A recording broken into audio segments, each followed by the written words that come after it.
sa panggigipit nila, ginigipit nila ng todo-todo, pinapahirapan nila ng todo-todo, hindi nila alam na yung milyong-milyong supporter ng mga Duterte lalo pang nadadagdagan. Lalo pang nagiging tens of millions ang supporters. At kung Duterte Marcos dati yan, makikita natin ngayong 2025, mas marami talaga ng bultuhan yung mga Duterte supporters kaysa Marcos supporters. Mm-mm. Alam niyo naman na purely harassment itong ginagawa na ito sa ating Vice President dahil siya ang number one pa rin. Pagka Pangulo sa 2028, isipin ninyo, ilang buwan na siyang tinitira, dinudurog ang Pangulong Duterte, ang Vice President Sara Duterte, pero sa recent survey, sila pa rin ang number one pagka-Pangulo, di ba? So, alam nyo, hindi kasi alam nitong ibang kongresista na ito, lalo na yung nasa Malacanang, mga elitista kasi itong mga to, mga anak ng politiko, apo ng politiko, lumaki sa Maynila, lumaki abroad. Hindi nila alam na ang taong bayan ang pinapanood araw-araw na pelikula, iba't ibang pelikula, ay kung paano yung paborito nila ay kinorner, pinahirapan at sa dulo, yun pa rin ang nagwawagi.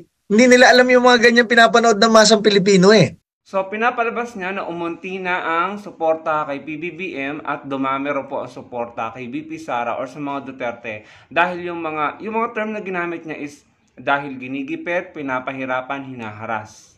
Una sa lahat, Cardena, walang panggigipit, walang pangaharas at walang pagpapahirap na ginagawa. Dinidinig lamang sa Kongreso ang paggamit ng pondo ng OVP at ng DepEd, no?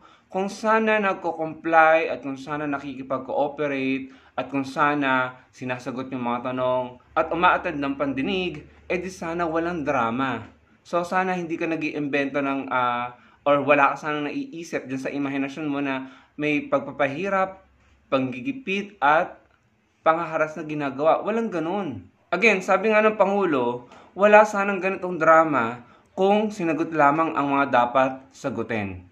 Kung nakipag-cooperate lamang, no? Sana yung mga Pilipino hindi nabibigla at nasashock sa mga binibitawang salita.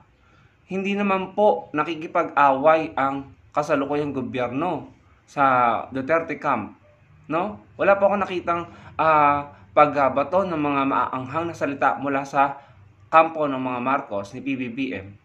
On the other hand, yung mga Duterte po, yung mga leaders pa nila mismo, ang masasakit magsalita at talagang may tema ng pagbabanta. Nakikita po yan ng mga Pilipino. So sa sinasabi niya na mas dumami yung suporta sa mga Duterte, yun po isang malaking kahangalan mga kababayan. Dahil unang-una, nabawasan nga kayo dahil yung mga loyalist ibig sabihin, noong 1960s pa, 1970s, hanggang ngayong 2024, ay andyan. Kaya nga sila loyalist kasi sila ay sumusuporta at hindi iiwanan ng mga Marcos. So, yung mga loyalist na dati ay kakampi nyo, mga DDS, ay umalis na sa inyo. So, ibig sabihin, nabawasan kayo. At marami akong kilala at na-encounter ng mga dating DDS na hindi na DDS dahil nadismaya sa mga naging asal ng inyong mga sinusuportahan. At nadismaya sa mga nalaman nila sa Quadcom, about sa Pogo, sa mga isinuwalat ni Trillanes. So, kayo ang nabawasan, hindi ang Pangulong Bongbong Marcos.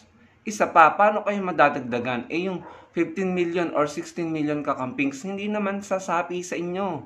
Hindi naman susuporta sa inyo. Hindi naman kayo kakampihan.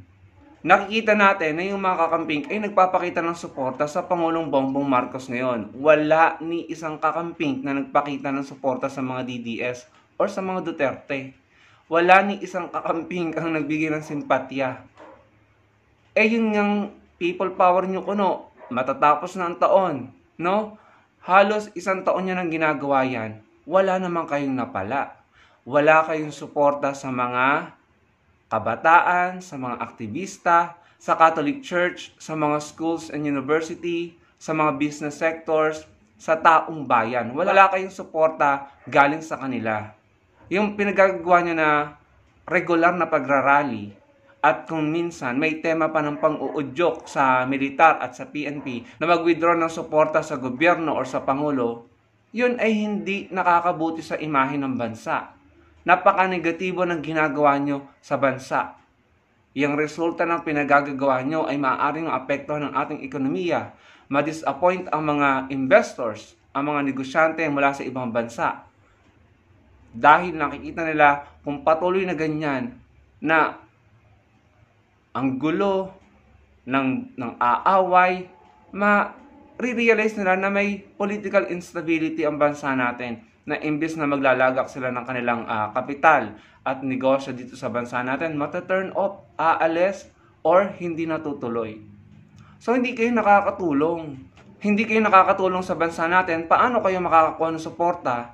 At huwag mong i-kondisyon ang mga tao o ang mga supporter nyo na may hinaharas, may ginigipit, or may pinapahirapan. Walang ganun. Kayo nga, pinaproject nyo si VP Sara na matapang, palaban. So, hindi siya papayag dapat na harasin siya or pahirapan or gipitin. Diba, pinoproject nyo na si VP Sara ay independent, palaban. So, paano siya gigipitin kung siya ay umaalma at lumalaban? So, wag tayong gumagawa ng kwento. Wala sanang drama kung sumagot lamang at nakipag-cooperate. No? Kasi nga, ang lagi natin sinasabi, kung sa tingin nyo, kayo kumpiyansa na kayo ang nasa tama, na mali ang mga nag-aakusa sa inyo at kayo pinupolitika, di patunayan nyo, labanan nyo, ipahiya nyo. Ipaalam nyo sa mga Pilipino na kayo ang tama at kayo ang magwawagi. Ganun lang kasimple yun. Kaso ang nakita ng mga Pilipino, ang nakita namin, pag-iwas, pag-kontra, pag-divert, no, diversionary tactics, pag-delay, at kung ano-ano pang alibay. Hindi agad-agad sumisipot sa hearing. Ang nakita namin ay pag-iwas. Hindi confident sa pagharap. Bagkos, pagiging argumentative, arrogant, rude, at palaaway. Yun ang nakita namin. So, anong mensahe ang ibinibigay sa ating mga Pilipino? Ibig sabihin, takot harapin ang mga akusasyon. Bakit natatakot? Yun ang tanong. Bakit ang tagal-tagal na nga ng mga hearing na yan? Bakit hindi nyo patapusin? Ipahiya nyo na. Labanan nyo, ipakita nyo ang inyong mga proof, ang inyong mga ebidensya na kayo ang nasa tama. Ganun lang kasimple yun. Pero ang nakikita natin ay nagbibitaw ng mga hindi magagandang salita. Hanggang sa ayan na, nagkakaroon ng subpoena, sasampahan ng kaso, may nagsampa na gustong ipadisbar sa Supreme Court or kung saan man. Madadagdagan pa ang investigasyon na wala nang kinalaman sa pondo dahil may mga binitawang mga salita na maaaring mag-compromise ng national security at seguridad ng Pangulo. So, ayun, lalong lumala ang sitwasyon, lalong naging magulo. Pero simple lang sana Sana sinagot na lang, hinarap, at pinatunayan na siya or kayo ang tama. Sana pinahiya. Kung gusto niyo nakalkalin din, busisiin ang paggamit ng pondo ng ibang politiko, why not? Dapat meron kayong initiative. May mga kongresista rin naman kayo. Dapat ganun sana. Ngayon, doon sa sinasabi mo na dumami kayo, yan po isang malaking kalokohan. Pakinggan natin itong sinabi or video. Panoorin natin itong video ni Francis Balahura. Ito po yung nag-viral na eksena doon sa rally nila. Ito po. So ito na nga guys, desperado na talaga ang mga DDS. Grabe, kapit sa patalim, talagang gano'n na lang kaliit ang tingin nila sa taong bayan. Bakit? So ito, panoorin nyo ito. So ayan. Hindi ko alam kung people power ba yan o rally. Pero feeling ko parang wala pang 50 yan. Tapos ito ang nangyari. Yan. 200 ang isa.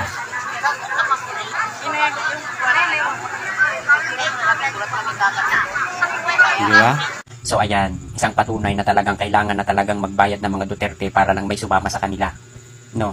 Siguro kulang lang sa paliwanag itong mga tao na ito. Bakit? Kasi kung tutuusin, hindi para sa bayan yan. Ang sinasanto nyo na ay pera. Ang napakasakit lang nito, sa halagang 200, magsisisigaw ka doon. Na hindi naman para sa bayan ng inyong ipinaglalaban. Para pang protekta o takluban ang mga kasalanan ng mga Duterte. Oh my God! 200 pesos. Magsisisigaw ka doon na dapat ikaw sa ganung oras ay inaasikaso mo na lang yung pamilya mo. At saka hello, desperado o desperada na talaga itong mga Duterte dahil kailangan na talaga nilang maglabas ng pera para lang may sumama sa kanila para matakluban ang kanilang mga anomalya at kabuktutan sa ulo. So ayun, kayong mga Pilipino, tayong mga Pilipino, dapat kung tayo may pinaglalaban sa ikabubuti at para sa taong bayan, para sa mamamayan, hindi para sa isang pamilya lang. No, kung talagang malakas ang mga Duterte, hindi na sila gagawa ng ganan, hindi na sila maglalabas ng pera dahil tao na mismo ang lalabas para sila ipagtanggol. Paano natin masasabi na malakas ang mga Duterte at ipinagtatanggol siya ng tao kung naglalabas ka ng pera? Okay lang siguro kung pagkain, pero pag maglalabas ka ng pera, ang masakit lang nito sa halagang 200. So ayan, kaya tayo mga Pilipino, kayo mga Pilipino dyan, gamitin natin ang utak natin, lagi natin tatandaan, ang ipaglaban natin ay para sa nakakabuti ng nakakarami, hindi sa nakakabuti sa mga Duterte. Ang pinaglalaban natin dito ay ang kinabukasan sa susunod na henerasyon, hindi para sa mga Duterte. Dahil kung talagang magaling yung mga Duterte at matitino yung mga Duterte, tao na mismo ang lalabas. Hindi na kailangang maglabas ng pera para may taong lumabas at sumama at para ipagtanggol sila. Ayun, mga kababayan, napakinggan nyo yung binahagi ni Francis Balahura. So, mga DDS, ipaliwanag nyo yan dahil napapahiya talaga kayo sa ganyang pangyayari. Bakit may ganyan? Totoo ba yan? May 200 pesos na bayaran. So, ipaliwanag nyo yan dahil viral na yan ngayon. So, kung yan ay totoo, ibig sabihin, hindi totoo yung sinasabi ni Cardena na tumadami ang suporta. Kasi, kung yan ay totoo, bakit kailangan ng ganyan? Bakit kailangan ng 200 pesos na bayaran? Paglilinaw, hindi ko kinukumpirma yan, pero yan po ang viral ngayon at yan po ang nagpapadismaya sa mga tao. Viral na dapat ipaliwanag ng mga DDS kung yan ba ito totoo or hindi. No? Ito pa, pakinggan nyo ito dahil dito naawa po ako sa mga kababayan natin. Panoorin po natin. Huwag po kayong magsisisigaw ng ganyan. Parating ang pagkain. Please tayong konti. Hindi kayo pababayaan. Sa kanya,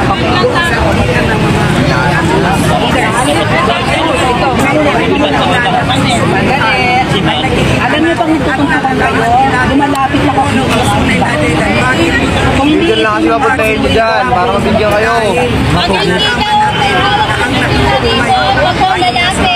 Leader lang bigyan nyo. Pakiusap lang po, ang mga leaders meron pong 1-inch black ribbon.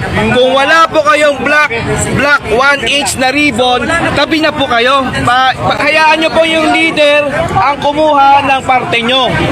Nagkakaintindihan po ha, meron po na bibigay, pero wag sanang pagkaguluhan. Kuya, bawal daw. Kumanap pa ng lugar, susunod kita. Ito na lang mga ate kuya, kung hindi lang ang ribbon mo, manlilibre na nga lang kami. Magkakasakitan pa kayo pagka nagdagsaan kayo. Hindi na kami manlilibre kung masasaktan kayo. Kung kayo mag-stampede, lalo na. Hindi na kami manlilibre kasi mapapagalitan ka. Kasi ang intention namin, magbigay ng pangmerienda. Di ba? Pare-pareho naman tayo nagugutom. So, manlilibre kami. Huwag lang po talagang kailangan disiplinado sa akin. May palisin tayo dito. Posible na lang po. Ikaw, isa pa. Okay, ito na. Limang to ha. Wala na. Oo, wala na. 5 lang muna. Sumunod kay Princess Maui.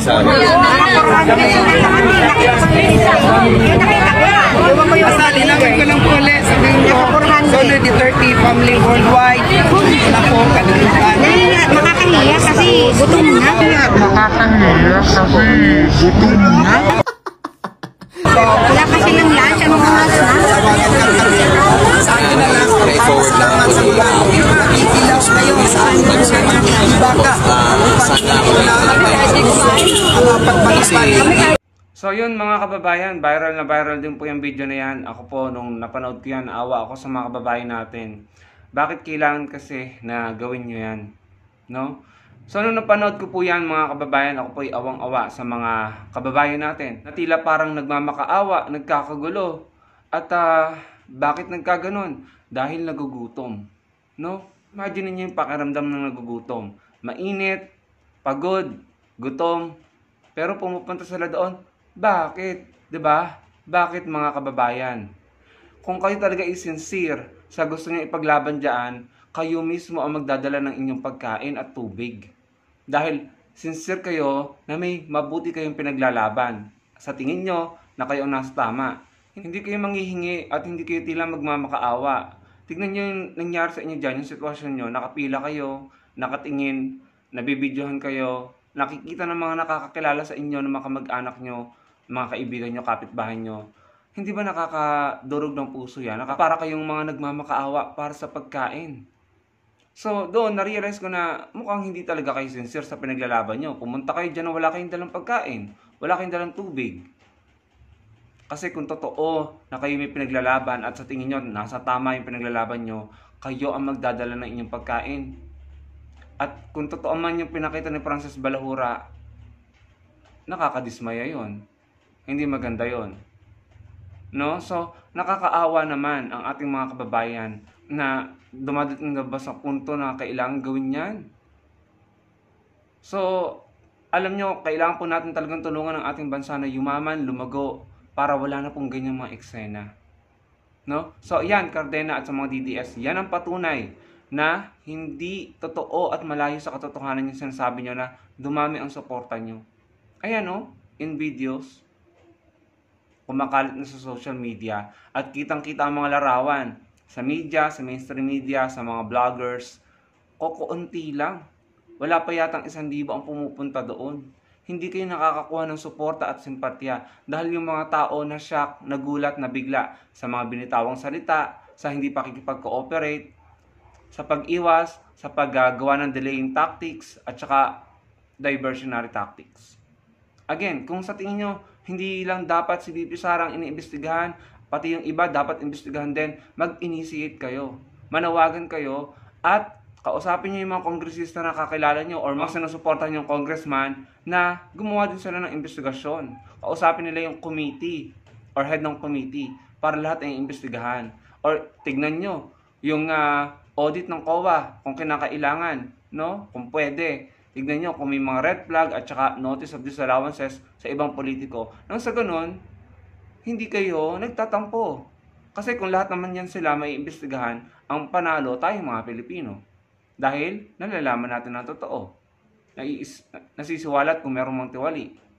No? Unfortunately, ngayon, ang maraming red flag at disallowances at questionable at kaduda-dudang paggamit ng pondo ay ang OVP at DepEd ni VP Sara. Nung nasa DepEd pa siya. At yung kanyang OVP. So, ayan. Tapos, diversion, presscon, interviews, magbibitaw ng maanghang na salita, may temang pagbabanta, tapos ganyan, kilos protesta, prayer vigil, may makikita tayong umiiyak, na nakasakay na sa wheelchair, nasa stretcher bed, nasa bed na, nasa hospital na. Kailan ba natin ito nakita? Noong mga panahon na may mga iniimbestigahang tiwali sa ating bansa. Alam natin pare-pareho ang history. Mga kababayan, sabi nga dun sa nabasa kong isang post, dati, kailangang magmagna para lamang maipagamot ang sakit. Nagmamagna dahil may sakit para makabili ng gamot. Ngayon, nagkakasakit dahil di umano'y nagmagna. Hindi natin sinasabing nagmagna na sila or kumupit na sila or naging kurakot. Binabahagi ko lamang po sa inyo yung post na nabasa ko. Na tila nga ba nagkakasakit dahil di umano'y nagmagna. So kayo na po ang humusga mga kababayan. Kailangan po talaga natin maging matalino, mapanuri, matalas sa mga panahon na ito. Maraming mapanlinlang, maraming gumagawa ng gimmick at drama para sa mga personal na interest nila at para may advance sa kanilang mga political interest. Akalain mo, tapos na yung martial law, matagal nang patay si Ninoy, ibinabalik pa rin nila. Ginagamit nila ang alaala ng nakaraan at ng mga taong yumauna para sa mga pansarili nilang political interest. Huwag po tayong pumayag. Huwag po tayong magputo. Huwag po tayong magpalinlang. Yun lamang mga kababayan, salamat sa panonood. Sana po i-like nyo ang ating video at makapag-komento kayo at magkita-kita po tayo sa susunod kong video. Salamat po.